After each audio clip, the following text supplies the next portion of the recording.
as minhas mãos, purificar meu coração, que eu ande em tudo que tu tens pra mim. Oh, eis-me aqui, rendido estou.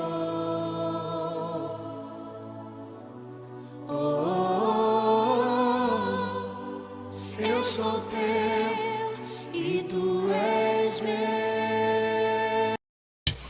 Eu quero então convidá-los a abrirem a Bíblia num dos textos mais conhecidos, né? Eu costumo dizer que é o terceiro texto mais conhecido, tirando Salmo 23 e Salmo 91. Então não preciso nem dizer que o terceiro texto mais conhecido é João 3,16. Então João 3,16 é o texto que nós iremos meditar nessa noite. E eu vou aqui apenas abrir a Bíblia, os irmãos também vão abrir a Bíblia aqui só por uma questão de formalismo, né? Que eu sei que todos já conhecem esse texto, né, de cor. E vamos todos juntos, em alto e bom som, fazermos essa leitura. Porque Deus amou ao mundo de tal maneira que deu o seu Filho unigênito, para que todo que nele crer não pereça, mas tenha a vida eterna. Glória a Deus. Amém. Meus queridos, o amor é um dos temas mais paradoxal que existe. Ao mesmo tempo em que o amor ele é explorado em músicas e filmes, em literaturas, em obras de arte, ele também é o mais mal compreendido. Ele é o mais mal apresentado. Geralmente a nossa visão sobre o amor é uma visão muito romântica, uma visão muito reducionista. Eu costumo dizer que é uma visão hollywoodiana, né? A gente entende o amor como uma química, como um forte sentimento. Mas será que este é o modo correto de nós entendermos a questão do amor? Geralmente nós pensamos o amor a partir das perspectivas antropológicas, ou seja, a partir do homem. Usamos o homem como referência de amor. Mas talvez o melhor modo de nós pensarmos o amor é a partir de Deus. Deus, ele é o nosso paradigma sobre o amor.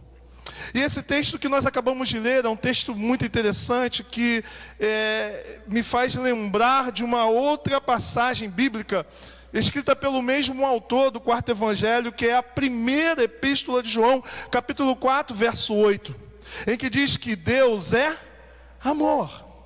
Ora, é interessante pensarmos essa questão que Deus é amor. Um grande comentarista bíblico chamado Simon Kistemaker, ele diz que isso significa que no mais profundo do seu ser, Deus é amor. Deus é amor tanto em seu ser, quanto também na sua forma de proceder, de agir. Portanto, há aqui uma questão muito interessante que eu gostaria que você parasse nessa noite e pensasse e refletisse. Ora, Deus, ele é um ser eterno. É interessante isso porque ele é um totalmente outro. E é difícil pensar num ser que é totalmente outro. Deus é eterno, ele não tem princípio e não tem fim. E quando nós falamos, por exemplo, que existe algo, tudo que existe possui o quê? Um início. Tudo que existe possui um nascimento na história, ou uma criação, ou um surgimento. Mas Deus não existe nesse sentido da palavra, porque Deus não tem um nascimento, Deus não tem um surgimento, Deus não tem um início na história. Deus, ele de toda a eternidade, ele é. Mas se Deus é em toda a eternidade, o texto está nos dizendo que Deus é amor. Se ele é amor, ele não é apenas amor no seu ser, mas é também amor na sua forma de se relacionar. E o interessante disso é que se Deus é amor na sua forma de relacionar, antes da criação de todas as coisas existentes na terra, fica alguma coisa a se questionar. Quem é que Deus estava amando na eternidade, se ainda nada fora criado? Talvez existe aqui uma possibilidade de enxergarmos aquilo que a Bíblia, através da revelação progressiva, quer nos mostrar. E por revelação progressiva, meus irmãos, eu quero dizer o seguinte, que tudo que está na Bíblia é uma revelação de Deus para a humanidade, mas através do tempo Deus vai se tornando mais claro ao homem.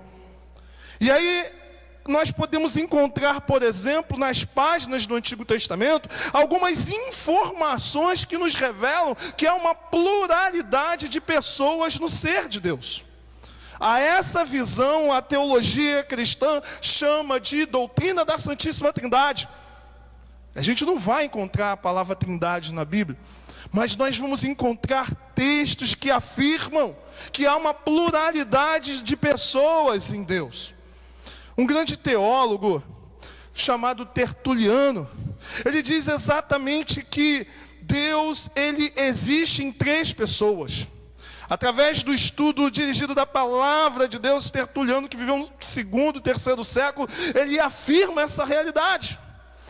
Mas não é muito difícil entender isso. Por exemplo, quando nós olhamos para a Bíblia no Antigo Testamento mesmo, quando Deus cria o homem, o que nós encontramos lá? Façamos o homem a nossa imagem e semelhança. Ora, com quem que Deus estava falando? Certamente com Ele mesmo. Podemos encontrar também no episódio da Torre de Babel, Deus dizendo, desçamos e confundamos. Mas há outras informações bem interessantes na Bíblia. Quando nós abrimos, por exemplo, a Bíblia em Deuteronômio, capítulo 6, verso 4, nós encontramos aquilo que nós chamamos de Shema, que é a bandeira, que é o resumo da fé de Israel. E está escrito assim: ouve Israel, o Senhor nosso Deus é o único Senhor. E é interessante que quando nós ouvimos essa expressão, que Deus é o único Senhor, parece que a nossa fé, a nossa crença está entrando em franca contradição com aquilo que as Sagradas Escrituras apresentam sobre Deus. Mas pare e pense, existe uma informação aqui nesse texto que é de grande importância para nós, que é a palavra único, que no hebraico é uma palavra chamada Errad. E a palavra Errad, ela dá um entendimento de um substantivo coletivo, uma unidade composta. É como se você pedisse assim: eu quero um cacho de uva. Você está pedindo um cacho com várias uvas. Existe uma pluralidade na unidade dessa palavra Errad. Porque o texto poderia usar numa outra expressão. Quando, por exemplo, Deus manda Abraão sacrificar Isaque, ele diz o seguinte: toma teu filho, o teu único filho. É a mesma palavra único no português, mas que no hebraico a palavra original é Yahid. Uma palavra que significa o quê? Um singular absoluto. Há uma diferença entre o único de Deuteronômio 6 e há uma diferença de único de Gênesis 22, verso 2. Quando, por exemplo, no episódio em que nós encontramos os 12 espias e que eles vão lá arrancar um cacho de uva, aquele um cacho é Errad.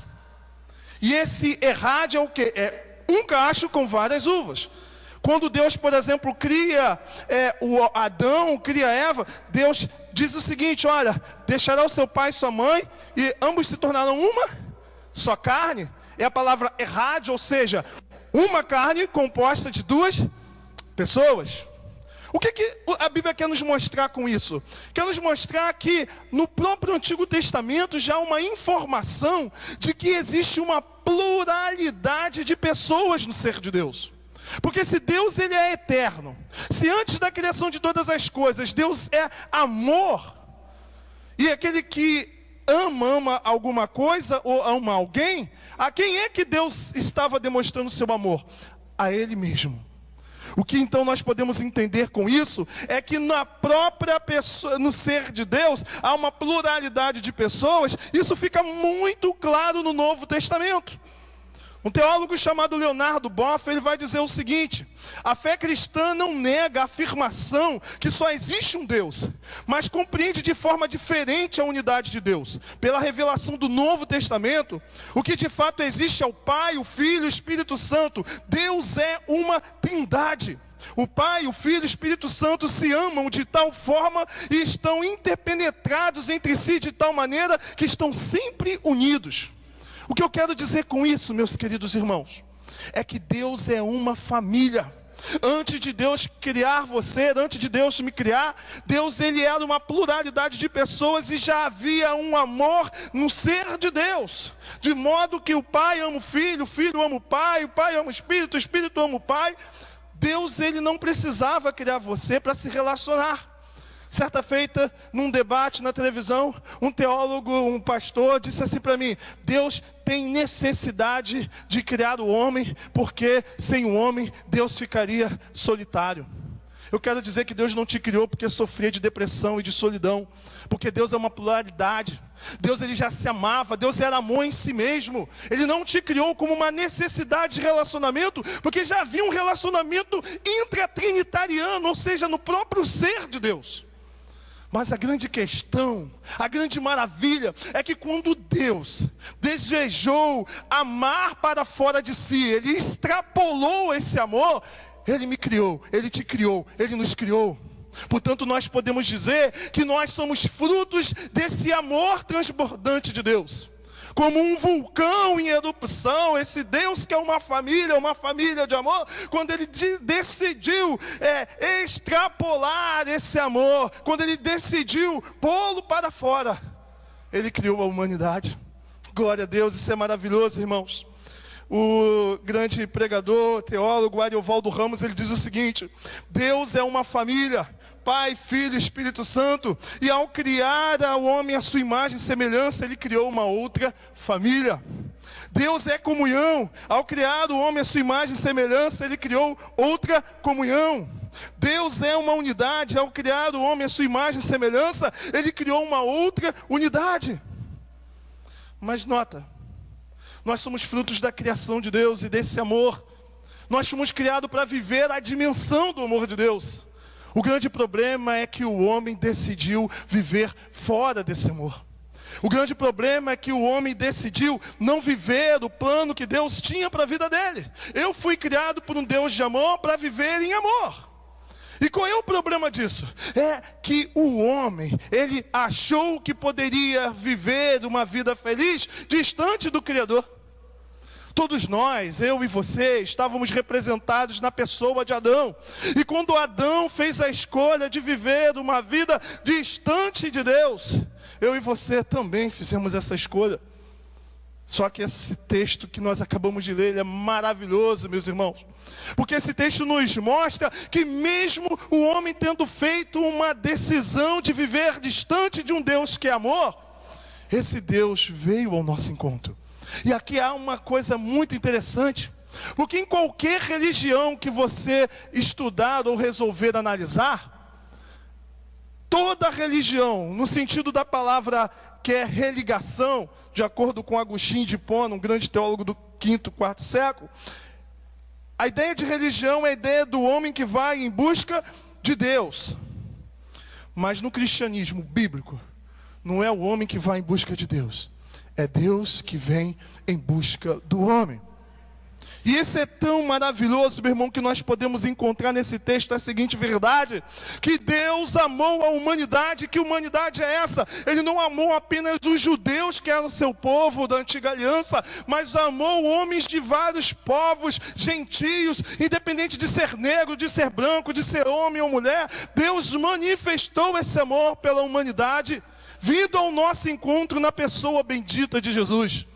E é a partir disso que nós temos que analisar o que realmente é amor. E é o que eu quero apresentar para vocês nessa noite, o tema da nossa reflexão, que são as características do verdadeiro amor. E quais são essas características? A primeira verdade é que o amor, ele não é um sentimento.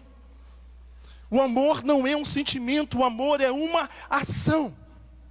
Meus queridos irmãos, as pessoas têm uma visão muito equivocada do que é o amor. Elas acham que amor é uma forte química por alguém. Nós confundimos amor com paixão. Há uma frase popular que nós dizemos assim: o amor é cego. Mas na verdade o amor não é cego. Quem é cego é a paixão. Porque veja bem, há uma diferença entre amor e paixão. Porque aquele que é apaixonado, ele não é apaixonado de fato, ele não gosta de fato da coisa como ela é. Ele gosta das projeções que ele fez acerca dessa coisa ou dessa pessoa. Portanto, aquele que é apaixonado, ele não gosta do outro como o outro é. Ele gosta do outro idealizado por ele. Mas o amor não. O amor é o gostar daquele, do modo que ele é, independente dos seus defeitos e das suas virtudes. A paixão é cega e não o amor. Muita gente não concorda com essa minha frase de que o amor não é um sentimento, é uma decisão. Mas se você quiser questionar, você tem todo o direito. Mas eu te convido a analisar essa frase à luz da Bíblia Sagrada. Jesus, por exemplo, ele disse o seguinte: ame os seus o quê? Inimigos. Será que Jesus estava ensinando a gente a fabricar sentimento pelo inimigo? Será que Jesus estava nos ensinando, nos ordenando a ter carinho e ternura por alguém que nos persegue, por alguém que nos faz mal, por alguém que o tempo todo está aprontando com a gente? Jesus não ia te pedir uma coisa impossível, irmão, de você produzir sentimento por alguém que está sempre lhe fazendo mal, porque isso seria praticamente um sadomasoquismo da tua parte. Mas quando Jesus disse, ama os teus inimigos, se você entender o amor não como um sentimento, mas como uma ação, o que Jesus está dizendo é o seguinte: tenha bons procedimentos e boas ações para com aquele que você diz amar. Portanto, amor é o que você decide fazer em relação ao objeto do seu amor, ao outro. Esse texto, ele nos chama muita atenção, exatamente porque quando nós olhamos para Jesus, nós percebemos o que realmente é o amor. A Bíblia diz que Deus amou o mundo de tal maneira que ficou do mais alto céu fazendo declarações de amor para a humanidade. Ó, humanidade bela e linda, como és preciosa para mim. Não. A prova de que Deus te amou, a prova de que Deus me amou, a prova de que Deus nos amou foi uma ação, foi uma atitude. Deus amou o mundo de tal maneira que deu. Portanto, amor não é o que diz ser. Amor não é um sentimento. Amor é aquilo que o amor faz. Aquele que ama é aquele que demonstra o amor por meio das suas ações e atitudes. Portanto, como diz Matheus Henry, grande comentarista bíblico, Deus amou o mundo de tal maneira, de uma forma muito verdadeira, muito rica, que agora nós que somos suas criaturas, nós sabemos que Ele nos ama. E como é que nós sabemos que Deus nos ama? Através da ação de dar o seu Filho por amor a nós. Se Deus tão somente ficasse falando que Ele nos ama, você não acreditaria nesse amor. Mas a prova de que Ele te ama, meu irmão, a prova que Ele te ama, minha irmã, é que Ele praticou uma ação, que foi dar o Filho que Ele tinha de mais precioso, unigênito, por você. Por isso, o grande escritor do livro Monge e o Executivo, ele tem uma ideia muito interessante. Ele fala que nós não podemos impedir, de termos um sentimento por alguém. Nós não conseguimos controlar um sentimento por alguém, mas conseguimos controlar as nossas ações em relação a essa pessoa. É muito interessante, irmãos, que a gente se perde nisso. A gente acha que, principalmente na adolescência, na juventude, eu estou amando. Quando eu vejo aquele rapaz, aquela menina, meu coração bate acelerado, parece que há borboletas no meu estômago. E a gente acha que isso é amor. É amor à primeira vista. Não, é paixão, é química, é sentimento forte. Mas não é amor. Porque há muita gente que diz amar, mas na prática não demonstra isso. Há muitos maridos que afirmam amar suas esposas, mas no trabalho está flertando com outras mulheres. Há muitos pais que dizem amar seus filhos, mas não conseguem guardar e reservar tempo para se dedicar à educação de seus filhos. Nunca tem tempo. Está sempre trabalhando muito. Há muita gente que diz amar os seus pais, mas suas atitudes não correspondem a isso. A gente fala de amor demais. A gente fala de amor assim, de uma forma que as pessoas olham para a gente e falam, essa pessoa ama muito. Mas as pessoas veem muito pouco o amor através das nossas ações e atitudes. É claro que uma mulher gosta de ouvir a palavra eu te amo. Isso faz parte da constituição da mulher. Mas muito mais do que você falar para a tua esposa, meu irmão, minha irmã, que você a ama, é mostrar na prática. Porque a gente fala demais e age de menos. A gente fala muito, mas age muito pouco. Portanto, como diz esse grande autor do livro Monte Executivo, que eu recomendo vocês lerem, quem ainda não leu, amor é o que o amor faz. A segunda verdade que esse texto nos mostra é que amor não é apenas uma ação, mas é uma ação de doação. Porque o texto diz que Deus amou o mundo de tal maneira que o fez o quê? Que Ele deu. Nós aprendemos, como James Hunt, esse autor do Monte Executivo, que amor é aquilo que o amor faz. E aqui nós encontramos nesse texto aquilo que Deus fez por nós, que é entregar aquele que Ele tinha de melhor e de mais precioso, que era o seu único filho. Mas quando a gente fala que amor é uma ação de doação, num contexto de sociedade que nós vivemos hoje, em que as pessoas são individualistas, em que as pessoas só pensam em si e em obter vantagem em todas as relações, há um pragmatismo exacerbado nas nossas relações. Pensamos sempre nas vantagens que nós podemos obter quando nos relacionamos com o outro. O que eu ganho com a amizade que eu tenho contigo? O que eu ganho no relacionamento com essa pessoa? Nós sempre pensamos nas vantagens, nos benefícios, e geralmente os benefícios no campo das coisas materiais. Nós vivemos um período, meus irmãos, em que o ser humano está sendo coisificado, estamos amando as coisas e usando as pessoas. Eu falo sempre que pessoas foram feitas para serem amadas e coisas usadas. Até mesmo nas nossas relações como cristãos ou como religiosos, as pessoas elas não entram numa instituição religiosa pensando em dar, em se doar, mas pensando naquilo que elas podem obter naquela igreja, naquela religião. As pessoas sempre pensam, vem para cá porque Deus tem uma bênção para você. Dificilmente as pessoas entram por uma porta de igreja pensando o que é que eu posso oferecer por essa igreja, o que é que eu posso oferecer a essa instituição, mas elas pensam o que essa igreja tem para me dar. Vivemos uma situação extremamente em que as pessoas só pensam em si mesmos. E quando nós falamos de que amor é uma doação, é uma ação de dar, nós estamos caminhando diametralmente oposto ao comportamento da sociedade atual. As pessoas elas pensam muito mais em sacar do que depositar em suas relações. Além disso, meus irmãos, nós temos um conceito de felicidade muito deturpado. Pensamos na felicidade sempre a partir de satisfazer o meu eu. É por isso que as famílias, os relacionamentos não dão certo. Você já entra no casamento pensando em ser feliz. A tua vida é um inferno. Você não consegue ficar sozinho dentro de casa sem estar no WhatsApp, sem estar falando com alguém, porque você não se suporta. Você não aguenta a tua vida.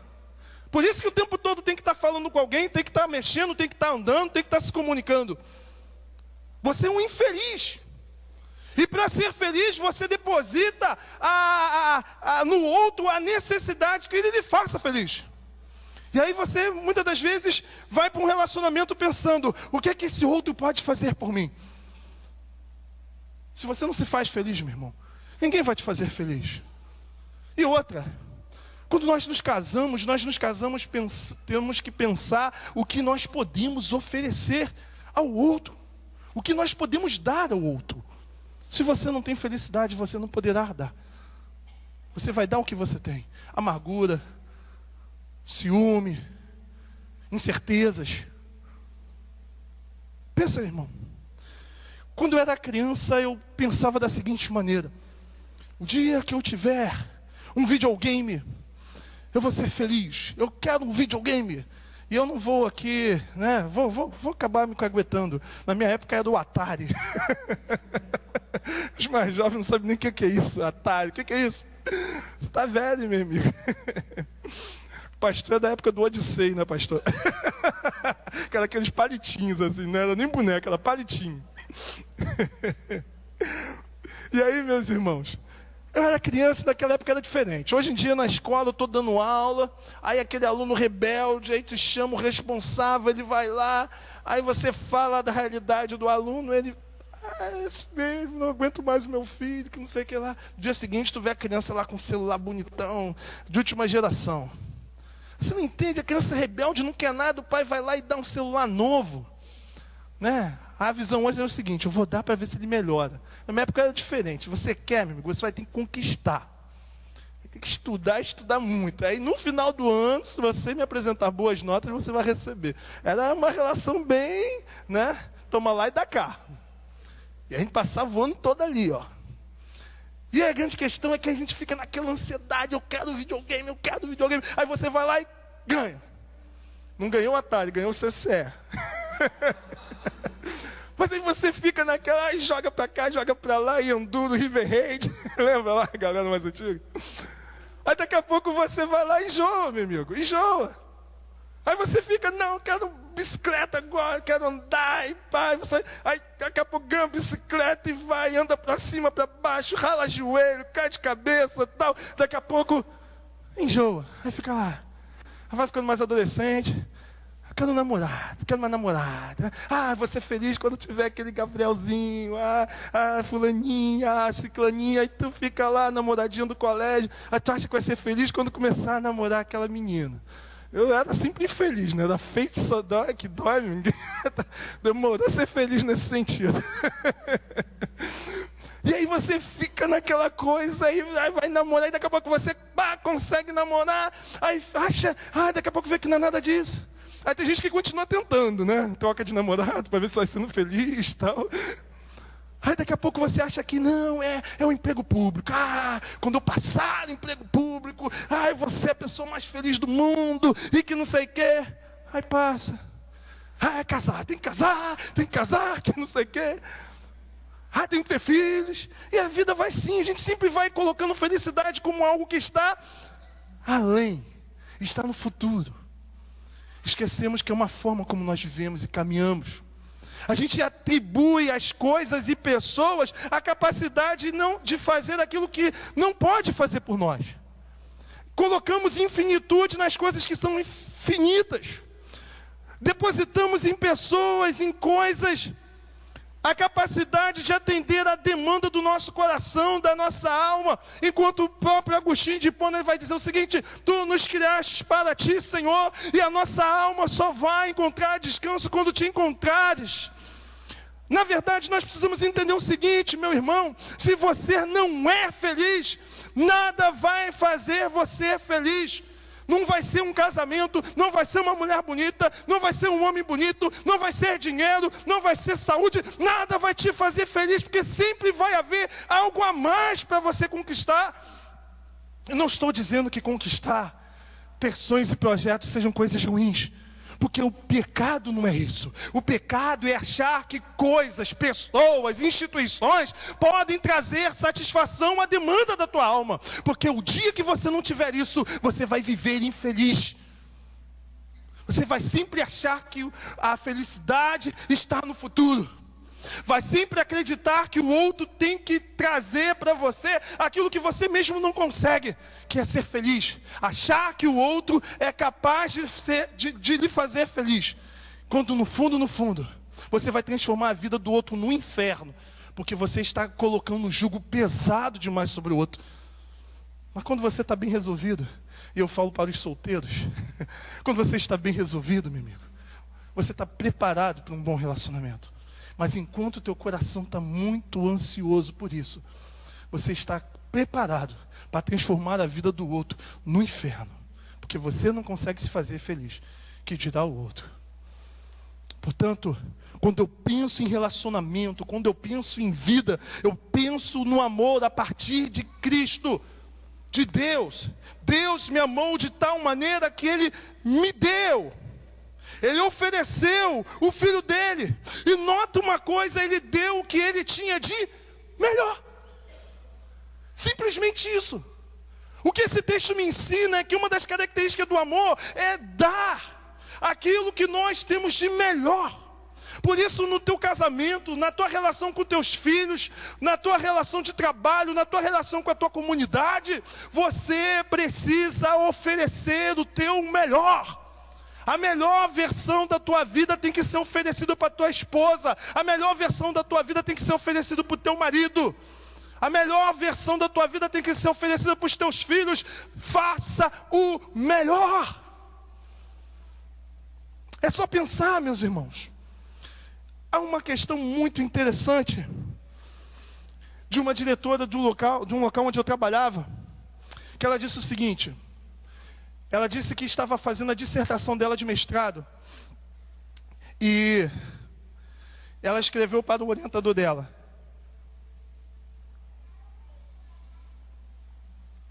ela escreveu dizendo o seguinte: estou enviando aqui uma parte do capítulo da minha dissertação. E o orientador dela mandou um e-mail para ela dizendo o seguinte: esse é o melhor que você pode enviar? Aí ela disse: espera mais um pouquinho, que eu vou escrever um pouquinho mais. Aí se dedicou um pouquinho mais e mandou. Aí ele fez a pergunta novamente para ela por e-mail: é o melhor que você pode fazer? Aí ela: me dá mais um tempo, me dá mais um tempo. Continuou. E mandou pela terceira vez. E ele perguntou pela terceira vez: é o melhor? Ela disse: é o melhor, não aguento mais, é tudo que eu poderia produzir, não tem mais, não sai mais nada daqui. Aí ele disse para ela: agora eu vou ler. Até então ele não tinha lido nada, ele só perguntou: é o melhor? A pergunta que eu faço para você: é o melhor que você pode oferecer para Deus? É o melhor que você pode oferecer para a tua esposa? É o melhor que você pode oferecer para o teu marido? É o melhor que você pode oferecer para os teus filhos? É o melhor que você pode oferecer para os teus pais? É o melhor que você pode oferecer no teu emprego? Porque Deus, como prova do seu amor, ofereceu o seu melhor. Terceira e última verdade que esse texto nos mostra é que o amor é sinônimo de morte. O amor é sinônimo de morte. O texto diz que Deus amou o mundo de tal maneira que deu seu Filho para morrer. E morte fala de perda. Morte fala de sacrifício. Morte fala de renúncia. Morte é algo que nós não gostamos, porque corta no coração as nossas vontades. E é interessante, meus irmãos, que casamento é morte também. No dia que você casou, já morreu para um monte de meninas, para um monte de meninos. Acabou. Agora é aquela lá, é aquele ali. Já houve uma morte. Quando você tem filho, morreu de novo. Você não é o primeiro. Agora há alguém que depende de você. Não é isso? Mas veja bem, Jesus ele não morre como um fim em si mesmo. Jesus não morre como morrer simplesmente. Há uma finalidade. Jesus morre para que haja vida. A Bíblia diz que Jesus morreu por nós para que nós pudéssemos viver. Portanto, aquele que ama aprende a morrer. E como uma frase popular que diz: aquele que não tem pelo que morrer não merece viver. Você precisa aprender a morrer diariamente para que haja vida nos teus relacionamentos. Se você não morrer, por exemplo, na tua vida conjugal, não vai haver vida, irmão. Vai haver problemas sérios. Às vezes você gosta muito de uma coisa, muito, mas muito de uma coisa. E aí você fala com o teu cônjuge: olha, vamos fazer isso, o teu cônjuge não gosta. Mas para ela aquilo é muito importante. É muito importante. Você não gosta, mas para ela é muito importante. Se você não morrer na sua vontade para satisfazer o desejo dela, ela vai morrer. Mas quando você morre, ela vive. Na igreja é a mesma coisa. O departamento vai tomar uma decisão. O que a gente vai fazer? E aí você quer uma coisa, aí o grupo, a maioria quer outra coisa. E aí o que você precisa fazer? Para que haja vida no grupo, você precisa morrer. Você precisa morrer para que haja relacionamento na vida comunitária. Morrer nas suas vontades, morrer nos seus desejos, para que a maioria possa o quê? Viver através da tua morte. O casamento é a mesma coisa, você morre para que o teu cônjuge venha viver. Nos teus relacionamentos de amizade, meu irmão, se você não aprender a morrer, você nunca vai ser amigo de ninguém. Porque você vai ser aquele tipo de pessoa que sempre tem que fazer o que você o quê? Quer. E é chato, alguém que nunca abre mão de nada, sempre tem que ser do seu jeito, da tua maneira, da tua cor, para o lugar que você quer ir, a música que você gosta. Tem que morrer, irmão. Tem que aprender, tem que entender que a vida cristã é uma anulação, muitas das vezes, do nosso eu, para que o outro possa viver. E o amor é manifestado dessa maneira, dessa forma. Você morre para que o outro viva. O próprio Jesus disse, se o grão de trigo que cai na terra não morrer, ele fica só. Mas se morre, ele produz muito fruto. Portanto, é assim que é a nossa experiência cristã. Meu irmão, quando Jesus entrou na tua vida, que coisa maravilhosa. Quando Jesus entrou no teu coração, quantas coisas você precisou abrir mão. Meu querido, a vida cristã é uma vida de renúncia. Rapazes, os meninos aí bonitões, quantas menininhas bonitas vocês precisam dizer não lá fora? Meninas, quantos gatinhos você vai precisar dizer não lá fora? Homens casados, quantas oportunidades você vai ter que dizer não? Mulheres casadas, quantas oportunidades vocês terão que dizer não? Isso não é morte? Principalmente para os jovens. Meu amigo, eu sou professor e o que eu vejo, nunca se foi tão fácil para a garotada masculina quanto nos dias de hoje. Na minha época você tinha que quebrar na ideia, como a galera costuma dizer. Hoje, o homem fica até assustado, irmão. Fácil demais. Mas quando você abraça Jesus, não há uma cruz a ser carregada? Não há um sacrifício, não há uma renúncia. Você não tem que negar alguns direitos que você tem, você não tem que negar alguns pressupostos, algumas coisas. Porque que vida cristã é essa que não há renúncia? Que vida cristã é essa que não há morte? Que vida cristã é essa em que você não precisa se negar? Mas quando Deus está pedindo que haja renúncia, não é porque Deus é um velho chato sentado num banco dizendo, não faça isso, não faça aquilo, eu não gosto que você seja feliz. Não é isso. Porque o maior irmãos, a maior ação de Satanás, a maior ação do diabo, não é fazer você virar homossexual, não é fazer você virar pedófilo, não é fazer você cair num adultério, não é fazer você... não. É fazer você olhar para Deus e duvidar do seu caráter e do seu amor. Foi isso que Satanás fez com Eva. Foi isso que Satanás fez com Adão. Fez eles duvidarem do caráter e do amor e da bondade de Deus. Porque Deus pode fazer você ser alguém desviado na própria casa do Pai. Lembra da parábola do filho pródigo? Não é apenas o filho que vai, mas o filho que fica também. Era um desviado. Porque fazia tudo, mas não tinha relacionamento e intimidade com o Pai. Era mecânico, era religioso. Portanto, se Satanás puder fazer com que você se torne um pastor, presbítero, diácono, líder de SAF, de UPH, líder, sem amor, sem ser dócil, sem ter sentimento, de modo que você olha para Deus, e esse Deus é alguém chato. Você olha para Deus, esse Deus é alguém carrasco, carrancudo, que não tem prazer em nada. Ele conseguiu atingir o objetivo dele. Quando ele faz você cair em um pecado como, por exemplo, do adultério, o que ele quer que você pense é o seguinte: poxa, por que Deus instituiu monogamia, né? Quando Deus faz você cair em qualquer outro pecado, Ele quer que você olhe para ele, Satanás, quando Satanás, perdão, Ele quer que você olhe para Deus e pense o seguinte: Deus vai sempre contra os meus desejos e minhas vontades.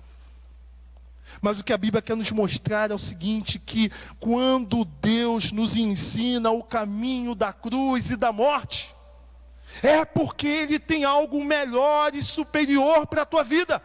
Existe algo infinito, existe rios de água viva, existe poder, existe alegria indizível, que somente experimenta e desfruta aquele que tem o Senhor.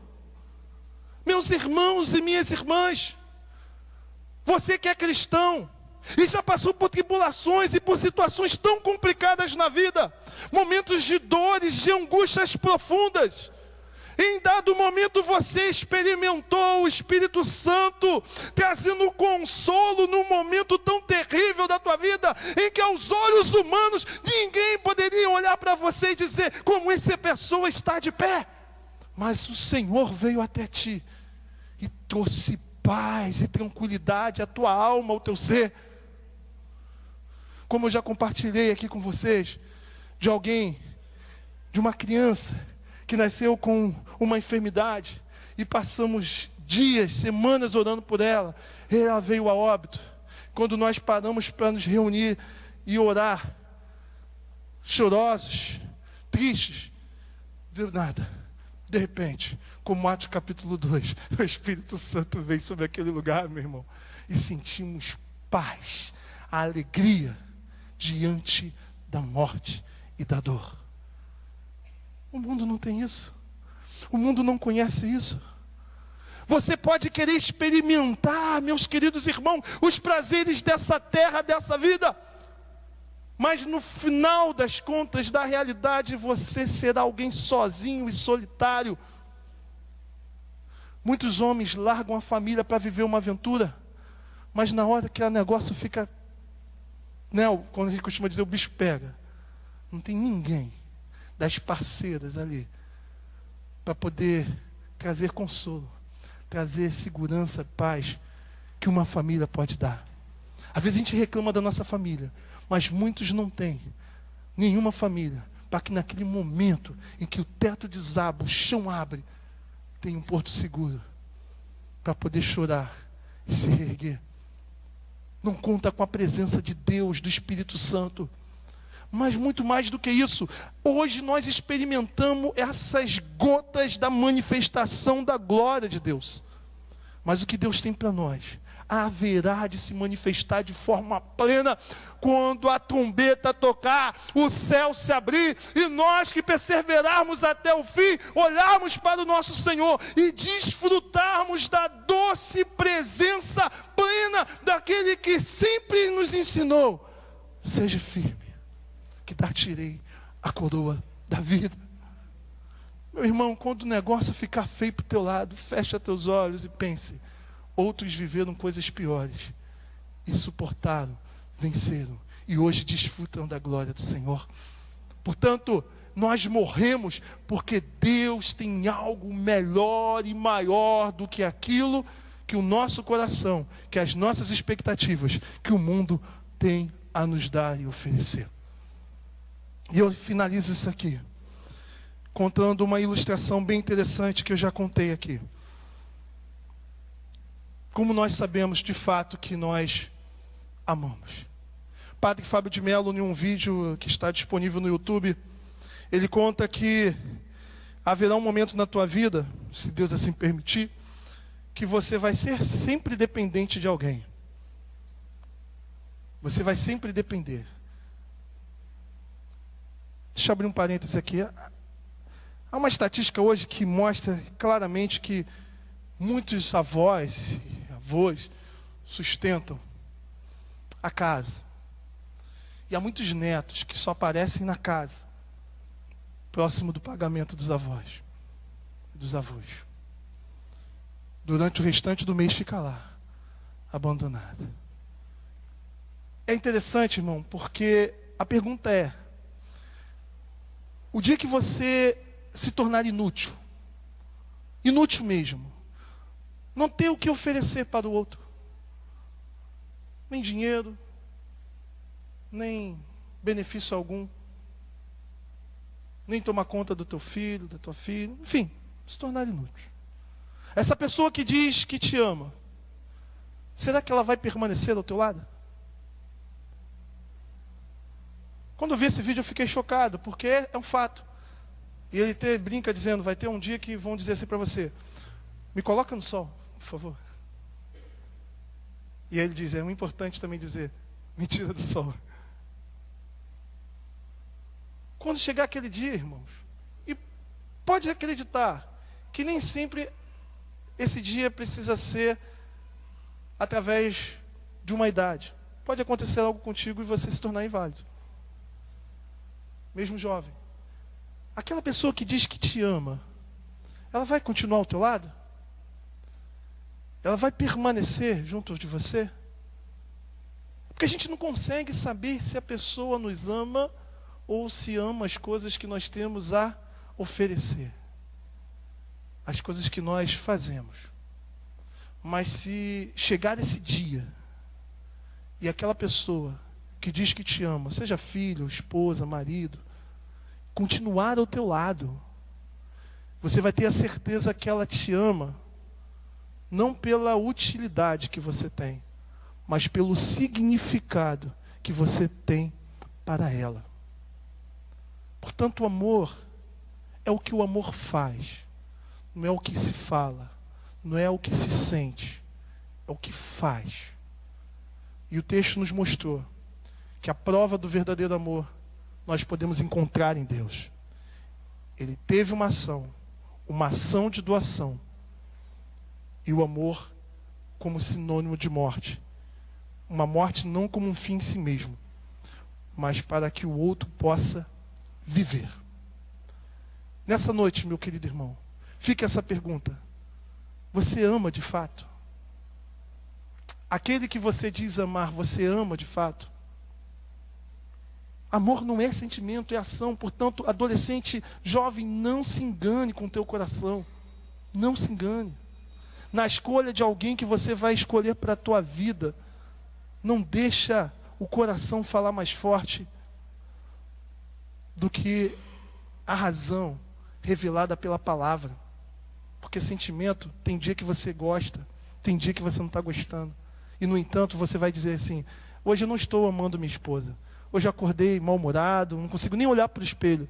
Você gosta menos dela nesse dia? Você a ama menos? Não. Porque amor não tem a ver com o teu humor. Tem a ver com a forte convicção e decisão de fazer o bem àquele que é o objeto do teu amor. Como lição de casa, para que você não saia daqui sem saber do que fazer, pense hoje e agora. Não deixa para pensar em casa. Não deixa para pensar, porque daqui a pouco você vai se distrair com o lanche lá embaixo, com a conversa com o irmão. Pense agora, agora. É o desafio que eu tenho para você. Quem você pode praticar o amor ainda nessa semana? Pensa numa pessoa, não deseja, uma pessoa amável. Não, amar a Sara é fácil. Sou tranquila. Amar minha mãe é mole. Pensa em alguém que te perturba, que inferniza a tua vida, que é uma pedra de tropeço. Pensa nessa pessoa, irmão. Pensa, em nome de Jesus. E decide amá-la. Esta semana ainda. Decide amá-la. Decida fazer o bem. Eu não estou falando para você ter sentimento de ternura por essa pessoa, mas é agir como Jesus agiria. Amém? Que Deus abençoe, querido. Feche teus olhos e vamos orar. Ó Deus, muito obrigado, Pai, pela palavra que o Senhor expõe nessa noite, em que revela as características do verdadeiro amor. Que saiamos daqui, ó Deus, com alguém na nossa mente, para poder praticar esse amor. Porque é um desafio amar como o Senhor amor. É um desafio, ó Deus. E é esse desafio que nós queremos nessa noite, ó Deus, aceitar e pôr em prática. Nos ensina, ó Deus, através do caráter de Cristo, a praticar o amor e não apenas a falar sobre ele. O mundo está cansado, ó Deus, de ouvir histórias de amor por parte da igreja. Ele está precisando ver o amor. Aquilo que nós fazemos fala mais alto do que aquilo que nós falamos. Portanto, ó Deus, a tua igreja precisa viver mais e falar menos. Por isso nós te pedimos, nos ensina a amar como o Senhor nos amou. Em nome de Jesus. Amém. Eu sou teu e tu és meu, Jesus.